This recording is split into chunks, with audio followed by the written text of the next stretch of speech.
अस्सलाम वालेकुम। आज हम आपको बताएंगे कि यूके के अंदर आपका मंथली एक्सपेंस कितना होता है। जैसे कि जैन इनटेक में आप लोग जा रहे हैं और आप लोग परेशान हैं, सबसे पहले कि आप अपनी अकोमोडेशन कैसे मैनेज करेंगे।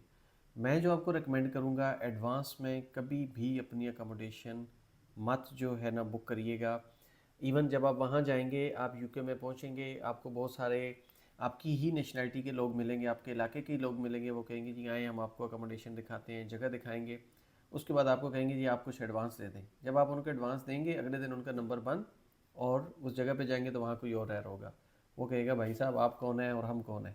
इसलिए आपने ये वाली हरकत नहीं करनी, एडवांस में बुकिंग नहीं करनी। और वहाँ जाके जब तक आप जो है ना प्रॉपर्टी ओनर के साथ नहीं मिलते, जो रेंटल वैल्यू है जिसकी जो आगे दे रहा है रेंट पे, तब तक आपने जो है ना किसी की बातों में नहीं आना। और ये जो थर्ड पार्टी बीच में आ जाती है ना, वो आपका नुकसान करेंगे, होंगे वो आप ही की लैंग्वेज बोलने वाले। तो एज अ स्टूडेंट जब आप जाते हैं तो आपको एक प्लस पॉइंट ये होता है, particularly the male students who are going there, आप अपनी अकोमोडेशन शेयर पे ले लेते हैं। अच्छा, मेल्स में ये होता है 3 लड़के मिलके, 4 लड़के मिलके आप फ्लैट बुक कर लेते हैं, आप कोई घर ले लेते हैं, इवन आप एक सिंगल रूम ले लेते हैं। तो आपको जो है ना बहुत ज़्यादा वो इकोनॉमिकल हो जाता है। लेकिन जो फीमेल्स हैं, फीमेल्स चूँकि शेयर रूम में रहना पसंद नहीं करती, वो चाहती हैं कि थोड़ी सी प्राइवेसी होनी चाहिए, थोड़ा सा सेपरेट रूम होना चाहिए, तो आप लोगों को थोड़ा सा एक्सपेंसिव पड़ता है। तो यूजुअली जो आपको रूम पड़ता है वहाँ पे वो 400 to 500 पाउंड्स पड़ता है पर मंथ। अब आपकी मर्ज़ी है कि आप उसको शेयर पे रखें, आप उसको जो है ना इंडिविजुअल रखें। उसके अलावा अगर आप जाते हैं एज अ डिपेंडेंट, आप अपने साथ जो है ना फैमिली को ले जाते हैं, तो फिर आपका एक्सपेंस डबल हो जाता है। वो आपका 800 पाउंड से 1000 पाउंड तक चला जाता है। और अगर आप कहते हैं कि नहीं मुझे तो थोड़ा सा और लेवल अपग्रेड करना है, मुझे कोई फ्लैट चाहिए, 2 रूम्स 2 बेडरूम्स वाला या 3 बेडरूम्स टीवी लॉन्ज वाला अपार्टमेंट चाहिए, फ्लैट चाहिए, तो फिर आपका बजट जो है ना वो 1200 पाउंड तक चला जाता है। अच्छा, ये एक्सपेंस आप शेयर में रह रहे हैं तो आपको कम पड़ेगा, हो सकता है 200 पाउंड पड़ जाए। अकेले में रह रहे हैं रूम में तो आपको 400 पाउंड पड़ेगा, डिपेंडेंट ले जाएंगे 800 पड़ जाएगा, फ्लैट में जाएंगे 1200। अब ये आपकी हड्डी पसली पे डिपेंड करता है कि आपकी पेइंग कैपेसिटी कितनी है and how much you can afford. जिस तरह की आप अकोमोडेशन लेना चाहते हैं और जूँ जूँ जिस जिस एरिया में रहना चाहते हैं, तो आपका एक्सपेंस बढ़ता जाता है। It depends on you how you have to manage your budget.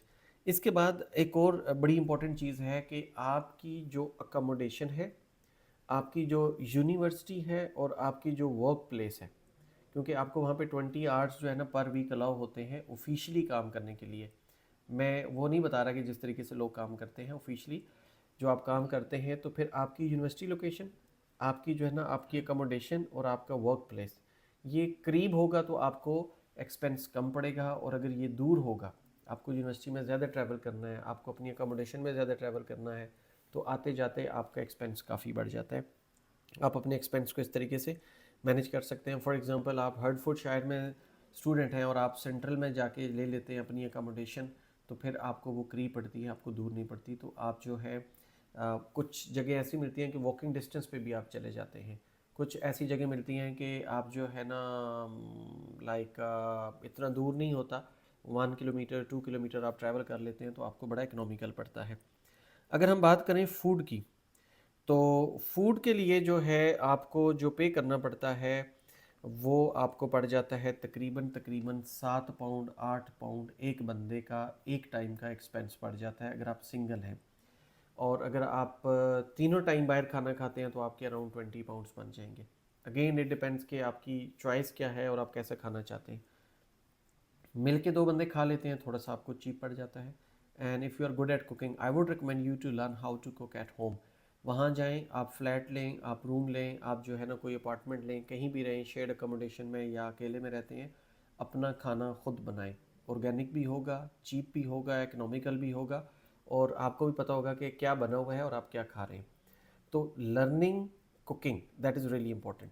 If you are going in UK, I would recommend you, you are male you are female, आप सबसे पहले कुकिंग सीखें। मेरी तरह ज़िंदगी मत गुजारें कि बगैर कुकिंग की सारी ज़िंदगी गुजार लें। कुकिंग सीखें और वहाँ जाके खुद कुक करें, अपना भी भला करें, अपने साथ वाले जो रहने वाले हैं उनका भी भला करें। तो आपका जो है ख़र्चा जो है ये अराउंड महीने का ख़र्चा अच्छा भला आपका पड़ जाता है।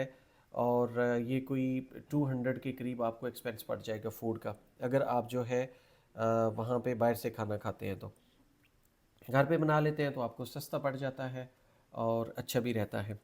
इसके अलावा कुछ एक्सपेंसेस होते हैं, जैसे आप सिम वहाँ पे परचेज़ कर लेते हैं तो आपको 10 से 15 पाउंड देने पड़ते हैं वहाँ पे, जो आपको मंथली डाटा आपने लेना है या जो आपने कॉल्स करनी है, इतना आपको एक्सपेंस पड़ेगा। बहुत सारे लोग यहाँ से वहाँ जाते हैं, कहते हैं जी हमने आईफोन परचेज़ करना है, हमने वहाँ पे मैकबुक लेनी है, या शशके के तौर पे आप कुछ अच्छी चीज़ें लेना चाहते हैं, तो आप जब तक कमाएंगे नहीं कहाँ से लेंगे। बेहतर यह है कि जो टोटा बजा आपके पास मोबाइल है पाकिस्तान से, 30,000 कॉस्ट है, 50,000 कॉस्ट है, और इस लैपटॉप की तरह जो भी आपके पास लैपटॉप है आप यहाँ से उठाएं, बैग में डालें, you can go in UK. When you reach there, first of all search for the job, and after searching the job, when you are able to make money to meet your expenses, living expenses, your food expenses, your transportation expenses, your university expenses, फिर घर वालों के लिए भी आपने कुछ बेचना है, साथ साथ आप सेविंग भी करते हैं। जब सेविंग हो जाती है फिर आप जो है ना आईफोन लेटेस्ट मॉडल ले लें, आप मैकबुक भी ले लें, उसके अलावा जो है ना आप कोई भी गैजेट लेना चाहते हैं तो आप अपने आप को इम्प्रूव कर सकते हैं। बट एट द मोमेंट आपके पास जो बजट है, चादर देकर पाँव फैलाना है, जितना है उसी में आप गुजारा करें और आप आगे चलें। और अगर आप शॉपिंग की तरफ जाना चाहते हैं तो आपको 80 टू 100 पाउंड तकरीबन लग जाते हैं।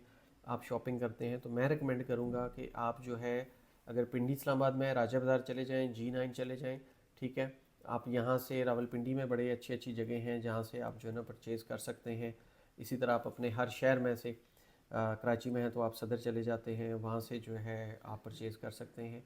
और यहाँ से चीज़ें इकोनॉमिकल पड़ती हैं, स्पेशली जीन्स लेनी है, शर्ट्स लेनी है, वहाँ जाके बहुत एक्सपेंसिव पड़ेगा।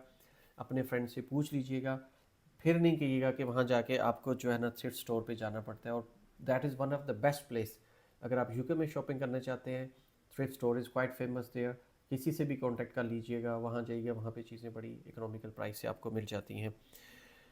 तो मेरे ख्याल में आज के लिए इतना काफ़ी है। आपको अगर टोटल एक्सपेंस में बताऊं पर मंथ, सिंगल अगर आप रह रहे हैं तो आपको 800 पाउंड से 1000 पाउंड, बहुत ज़्यादा खर्चा करते हैं, नॉर्मल लाइफ गुजारते हैं तो आपको इतना एक्सपेंस पड़ जाता है। ये आपने वहाँ पे जाके कमाना है, वहाँ जाके इंटरनेट, फेसबुक, यूट्यूब नहीं यूज़ करनी, इंटरनेट सर्फिंग नहीं करनी, but you have to work hard, you have to study, you have to complete your assignments.